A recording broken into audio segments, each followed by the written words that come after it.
안녕하세요. 기자 겸 작가인 토리입니다. 저는 기자이자 작가이기 이전에 두 아이를 키우는 엄마로서 아이들의 독서나 글쓰기 지도에도 굉장히 관심이 많은데요. 오늘은 대기 인원만 무려 15,000명에 달한다는 대치동의 아주 유명한 논술학원 논술화랑의 대표가 쓴 책을 한번 소개해 보려고 합니다. 이 책에 독서와 관련해서 아주 중요한 몇 가지 포인트가 있었는데 부모님들이 아이들 책을 고르거나 독서 지도를 할 때 반드시 꼭 알고 있어야 되는 사항이다 싶었거든요. 이 책을 읽고 나서 이번에 정확히 처음 알게 된 것들이 몇 가지가 있었습니다. 더 많은 분들이 아셨으면 좋겠어요. 그럼 바로 본론으로 넘어가서 소개해 드리도록 하겠습니다.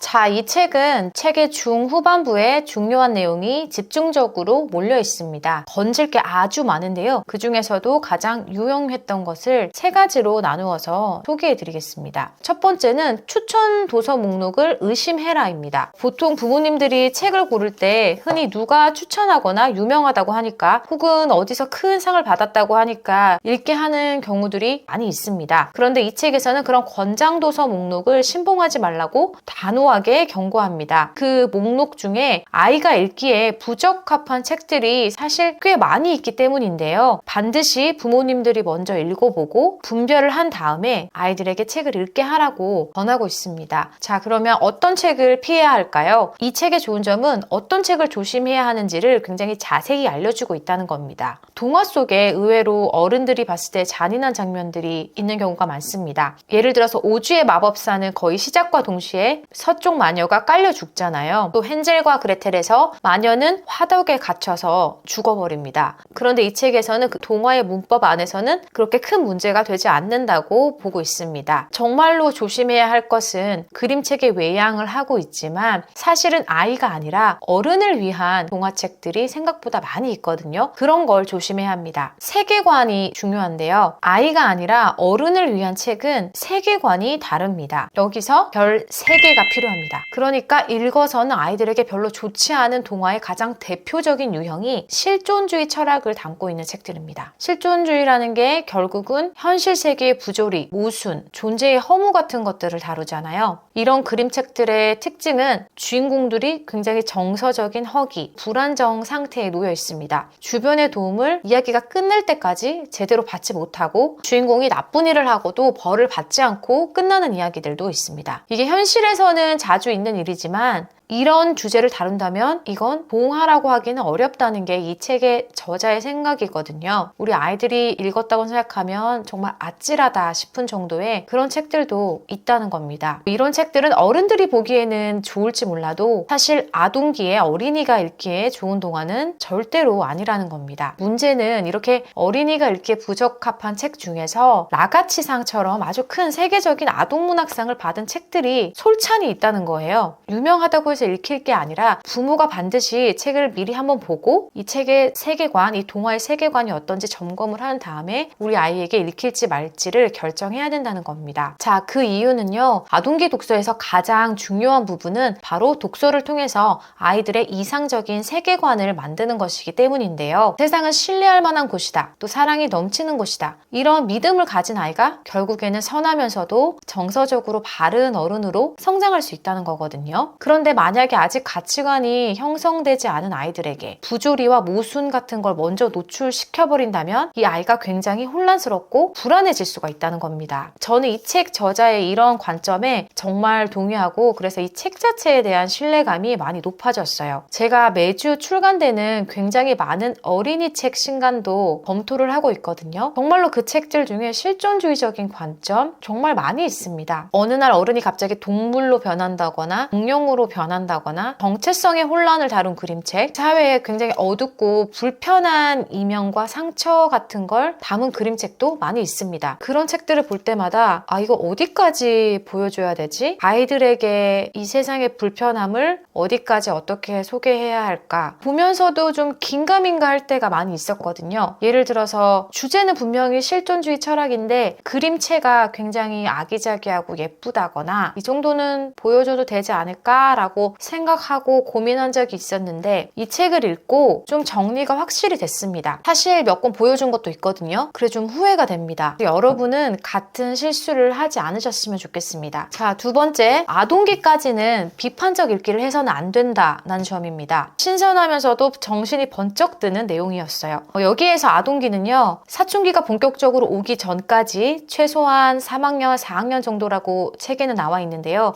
제가 생각했을 때 좀 더 늦은 아이들은 초등학교 전체 시기까지 아울러도 무방하지 않을까 싶습니다. 아이들의 주요 추천 도서 목록을 보면 반드시 전래동화나 명작동화 같은 것들이 많이 포함이 돼 있잖아요. 사실 저는 이런 책을 읽히는 이유가 오래돼서 검증이 다 끝난 작품이라는 것 이외에도 배경 지식, 또 상식 때문이라고 생각을 했었거든요. 한 문화권에서 그만큼 오래된 누구나 아는 이야기를 우리 아이가 모르면 그게 문화적 구멍이 생기는 거잖아요. 이 책에서는 우리 아이들이 전래동화나 명작동화를 읽는 이유는 그 사회에서 오랫동안 통용되어 온 가치관, 윤리관을 습득함으로써 사회에 대한 신뢰의 바탕을 만들기 위해서라고 말합니다. 전래동화나 명작동화는 권선, 징악이 확실합니다. 절대 악과 절대 선이 나뉘어집니다. 세계관이 분명하지 않은 이 아이들에게는 오히려 논리적으로 더 잘 이해가 되고 불필요한 혼동도 줄여준다는 겁니다. 그리고 결국에는 선이 승리한다는 이 분명한 세계관이 정서적으로 굉장히 안정되고 신뢰감 있는 아이를 만들어낸다는 겁니다. 그래서 같은 맥락에서 아동기까지는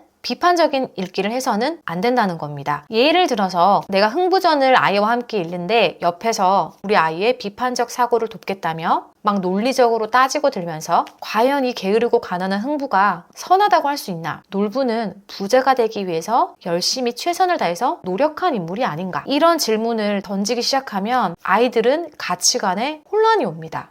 아이들은 아직 논리가 발달하기 전 단계라서 그럼 노력하지 않은 사람은 무시하거나 괴롭혀도 되는구나, 혼란이 찾아오는 거예요. 이런 식의 가치관 혼란이 반복되면 작은 손해를 봤다고 해서 부들부들 떨거나 또 약하면 친구들을 괴롭혀도 돼, 우리 아이가 그렇게 여기는 사람으로 성장하기를 바라는 부모는 아무도 없잖아요. 비판적인 읽기를 아동기에 자칫 잘못해주면 그렇게 될 위험이 생길 수가 있다는 겁니다. 그래서 이 시기에는요, 위인전을 읽힐 때도 어른들이 보기엔 유치하더라도 그 위인을 절대적인 선으로 굉장히 모범적이고 본받을 만한 위인으로 그려낸 단순한 구조와 관점의 위인전이 좋다고 이 책에서 추천을 합니다. 인간으로서의 한 위인의 복잡 다단한 면모, 오점, 공과 이런 거는 논리가 다 발달되고 나서 그때 들여다봐도 늦지 않다는 겁니다. 세 번째, 아이의 글은 무조건 칭찬해줘라. 아이가 글을 써오면 부모의 반응은 무조건 칭찬이어야 된다. 글에 대한 첫 번째 독자가 바로 부모가 되거든요. 첫 번째 독자의 반응이 글쓰기에 대한 아이의 정서를 결정짓는다고 합니다. 만약에 우리가 칭찬을 듬뿍 해주지 않으면 글을 쓸 때마다 내면에 비난하는 독자를 심어주게 되는 거거든요. 그러면 내 무의식에 비난하는 독자가 살고 있는 아이들은 무의식적으로 글쓰기에 대한 두려움, 수치심 이런 걸 갖게 되기 쉽겠죠. 그러면 글이 쓰기가 싫어질 것이고 글을 쓰기 싫어하는 사람이 글을 잘 쓸 수는 없습니다. 그 무의식에 내재한 이 독자는 아주 강력해서 아이의 일평생과 함께 한다고 합니다. 저는 이 부분을 읽으면서 반성을 좀 많이 했거든요. 생각해보면은 저도 아이가 일기를 써왔을 때 일단 무조건적으로 칭찬해주기보다는 고칠 걸 먼저 찾았던 것 같아요. 글씨는 이래야 된다, 주제의식, 또 문법, 맞춤법 이런 것에 대해서 도움을 주겠다는 의도였지만 어쨌든 결과적으로는 지적을 더 많이 한 건 아닌가 싶은 생각이 들었습니다. 저도 글을 써서 먹고 살지만 사실 글쓰기는 두려움이 없는 게 가장 중요하거든요. 자신감이 정말 중요합니다. 정작 나는 아이에게 글에 대한 기쁨보다는 두려움을 심어준 건 아닌가 그렇게 반성을 했고 이 책을 읽고 난 이후에는 일기쓰기 피드백을 줄 때 의식적으로 엄청나게 칭찬을 하려고 노력하고 있습니다. 또 구체적으로 어떤 특정 표현이나 발상이 좀 눈에 띄는 게 있다고 하면 훨씬 과장해서 이런 표현을 쓴 게 굉장히 재미있다, 과장을 해서 칭찬을 설명을 해줍니다. 그럼 확실히 아이가 좋아하는 게 느껴지더라고요. 자, 이렇게 이 책의 핵심을 3가지로 한번 정리해봤습니다. 대치사교육의 핵심 관계자가 쓴 책이잖아요. 궁금하고 호기심이 드는 것만큼이나 처음에는 비판적으로 검토를 해봐야겠다 싶은 생각에서 읽기 시작했습니다. 저는 개인적으로는 글쓰기와 문해력이 높은 아이가 결국에는 서울대 의대를 갔다, 이런 말을 좋아하지 않습니다. 서울대 의대를 간 게 인생의 궁극적인 목표를 달성한 게 아니잖아요. 어떤 아이의 여정이 성공적이었다는 것을 결코 어떤 한 가지 성취만으로는 결론을 내릴 수가 없습니다. 하지만 그럼에도 불구하고 문해력이 높고 글을 잘 쓰고 자기 표현을 조리 있게 하는 아이가 공부를 못할래야 못할 수가. 그래서 이 책에서 좀 도식적으로 보이는 이런 가정들, 예컨대 문해력이 높으니까 입시 결과가 결국 좋았다 같은 건 그만큼 책 읽기가 중요하다는 걸 강조하려다 보니까 파생된 지엽적인 문제들이라고 이해를 하고 넘어갔고요. 그걸 제쳐두고 보면 아이들의 독서 지도, 글쓰기 지도에 있어서 우리가 실제로 가정에서 적용할 수 있는 현실적으로 유용한 조언들이 참 많이 있었습니다. 제 주변에도 교육에 열정적인 엄마들이 굉장히 많이 있거든요. 논술화랑은 대치동에서 초등학교 저학년들에게 특히 인기가 많은 학원이라고 합니다. 이 책 자체도 본격적인 입시 논술 같은 글쓰기라기보다는 유아기, 또 아동기, 초등학생까지의 독서 로드맵이 특히 도움이 많이 되는 것 같습니다. 맨 뒤에는 생기부 관리 방법 같은 팁도 담겨 있어서 유용했습니다. 자, 그럼 저는 다음번에 더 재미있는 독서 팁과 더 유익한 책과 함께 돌아오겠습니다.